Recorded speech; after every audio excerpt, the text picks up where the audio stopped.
సంగారెడ్డి జిల్లా నారాయణఖేడ్ నియోజకవర్గ జొన్న రైతుల సమస్యలపై ఆవేదన వ్యక్తం చేసిన జీఎంఆర్ ఫౌండేషన్ చైర్మన్ గుర్రపు మచ్చేందర్. నారాయణఖేడ్ నియోజకవర్గంలో తక్షణమే జొన్నల కొనుగోలు కేంద్రం ఏర్పాటు చేయాలని ప్రభుత్వాన్ని డిమాండ్ చేశారు. ఈ సందర్భంగా ఆయన మాట్లాడుతూ రైతులు తాము పండించిన జొన్నలను సరైన ధరకు అమ్మలేక తీవ్ర ఇబ్బందులు ఎదుర్కొంటున్నారు. ప్రభుత్వ కొనుగోలు కేంద్రాలు లేకపోవడం, మార్కెట్లో ధరలు పడిపోవడం వల్ల రైతులు మద్దతు ధర కంటే తక్కువ ధరకే అమ్మే పరిస్థితి ఏర్పడిందని తెలిపారు. రైతుల హక్కుల పరిరక్షణ కోసం ప్రభుత్వం స్పందించాలని, కనీస మద్దతు ధరకు కొనుగోలు జరిగేలా చర్యలు తీసుకోవాలని ఆయన అన్నారు.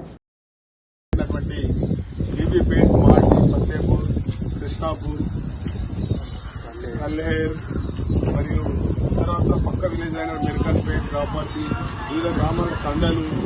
ఇక్కడ ఈసారి ఎక్కువ బోర్బావులలో కూడా నీళ్లు తక్కువ ఉండడం వల్ల ఎక్కువ జొన్న పంటలు వేసుకున్నారు.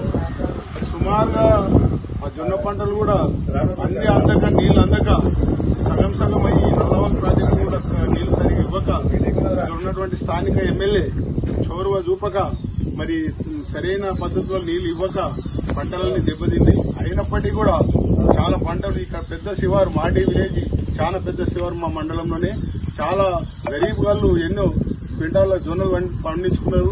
30-40 రోజులు అవుతుంది ఇంతవరకు వాళ్ళు పండించే ధాన్యాన్ని ఇక్కడెక్కడ ఆరబెట్టుకొని ఇక్కడ కుప్పలు పోసుకొని ఉన్నారు.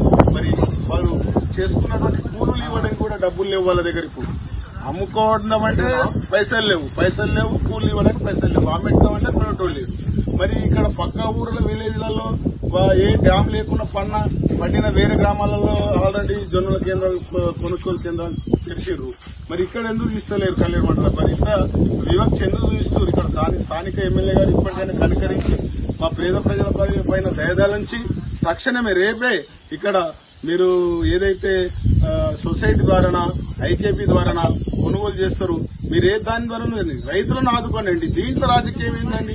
కల్లేరు మండలం ఏ విలేజ్ లో కూడా ఎక్కడ ఉండలేదు. ఇది రాజకీయం చేస్తే ఎట్లా? దయచేసి మేము ఎమ్మెల్యే గారికి విన్నవించుకుంటున్నాం, తక్షణమే రేపే మీరు ఇక్కడ మాటి గ్రామంలో స్టార్ట్ చేసి వివిధ గ్రామాలలో చేయాలని మేము ఈ రైతుల పక్షాన డిమాండ్ చేస్తున్నాం. ఎందుకంటే ఒకవేళ ఈ జొన్నలను కొనకపోతే మాత్రం మేము పెద్ద ఎత్తున ప్రజలను తరలించి మేము మండలంలో ఎంఆర్ఓ గారు కానీ ఎంఆర్ఓ దగ్గర పోయి మేము పెద్ద ఎత్తున ధర్నా చేయడానికి కూడా సిద్ధంగా ఉన్నాం.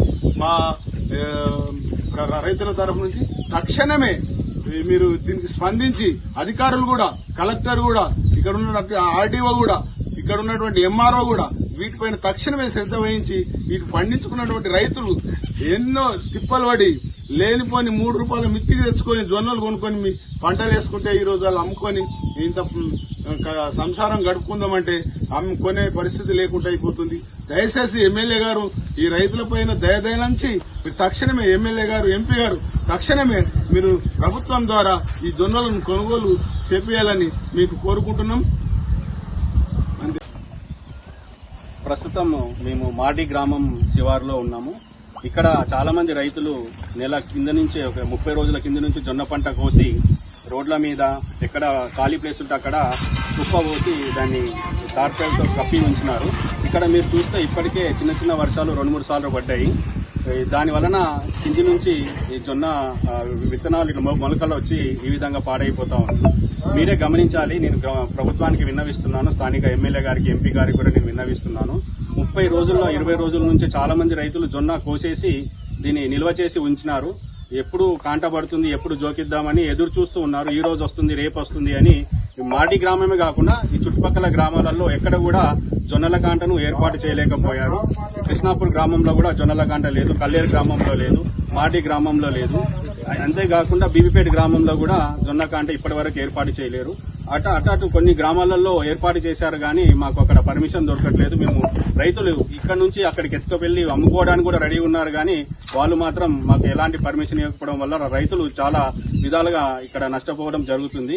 నేను గవర్నమెంట్కి ఏం డిమాండ్ చేస్తున్నానంటే, ఎట్లాగూ రైతులు పండించిన పంటని తప్పకుండా గవర్నమెంట్ కొనాల్సిందే, మద్దతు ధరకు ఎట్లాగూ కొని తీరుతారు. కానీ ఈ విధంగా 30 రోజుల నుంచి 20 రోజుల నుంచి రైతులను ఇట్లా రోడ్ల మీద మీరు కాపలాగాస్తూ ఇక్కడ జొన్న వర్షాలకి పాడైతూ ఈ విధంగా ఇబ్బంది కలగజేయడం ఏమాత్రం మంచిది కాదు.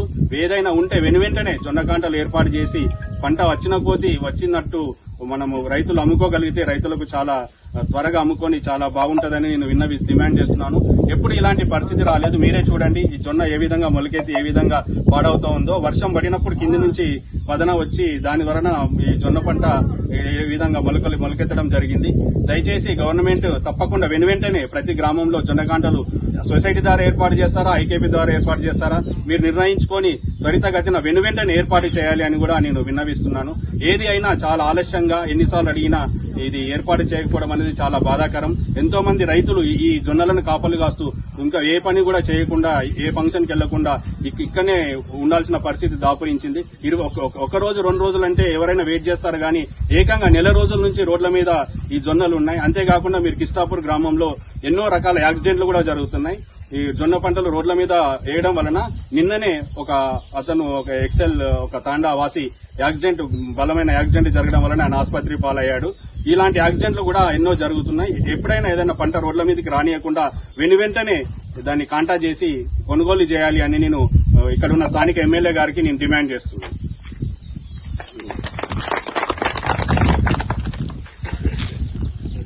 ఇంకొకటి నేను ఎమ్మెల్యే దృష్టికి తీసుకెళ్లదలుచుకున్నది ఏంటి అంటే, మీరు ఇదివరకే మేము మాట్లాడడం జరిగింది. జొన్న పంటకి 1-2 తడ్లిస్తే పూర్తి స్థాయిలో జొన్నలు పండించుకునే వాళ్ళు 15 క్వింటాల వరకు పండేది జొన్న. ఎప్పుడు ఈసారి 8 క్వింటాల నుంచి 10 క్వింటాల లోపే ఎకరానికి జొన్న పంట వచ్చింది రైతుకి. ఆ విధంగా చాలా నష్టపోయాడు రైతు. మీరు అది కాకుండా నల్లవాగు నీళ్లు ఎన్నిసార్లు డిమాండ్ చేసినా, మీ తరఫున కూడా చాలా మంది డిమాండ్ చేసినా, మేము ఎంఆర్ఓకి రిప్రజెంటేషన్ ఇచ్చిన, కలెక్టర్ దృష్టికి తీసుకెళ్లినా కూడా మీరు నీళ్లు వదలడంలో చాలా ఆలస్యం చేశారు. అంతేకాకుండా జొన్న పంట ఆల్మోస్ట్ అంతా అయిపోయిన కోసే టైంలో మీరు వదిలారు. మేమే చూసాము ఇక్కడ నల్లవాగులో కూడా చాలా నీరు వచ్చి కూడా వృధా పోయడం మేము గమనించాము. ఎందుకు ఇలా జరుగుతుంది అని మీరు ఒకసారి విశ్లేషించి ఏదైనా ఒక క్రమబద్దంగా జరిగేలా, రైతులను ఆదుకునేలా మీరు తక్షణమే చర్య తీసుకోవాలి అని నేను పదే విజ్ఞప్తి చేస్తున్నాను. అంతేకాకుండా ఇప్పుడు మళ్లీ వర్షాకాలం వచ్చింది. ఈ వర్షాకాలంలో మళ్లీ భారీ వర్షాలు పడతాయి. నల్లవాగు ప్రాజెక్టు నిండుతుంది. కానీ ఇప్పుడు కాలువలు సరిగ్గా లేవు. నల్లవాగులో ఉన్న వాటర్ ని సద్వినియోగం చేసుకోవాలి అంటే ఇప్పుడున్న ఎండాకాలం ఇంకొక 3 వారాలు 4 వారాలు ఉంటుంది. ఈ 4 వారాల కాలంలో మేఘాల మీద ఏదైతే పెండింగ్ లో ఉన్న కాలువలను పుడిక తీసి దాని మళ్ళా వర్షాకాలంలో వాటిని ఉపయోగించేలా చర్యలు తీసుకోవాలని కూడా నేను డిమాండ్ చేస్తున్నాను. Hi everybody, this is Kiriti Damaraju. Like, share and subscribe to Saira TV.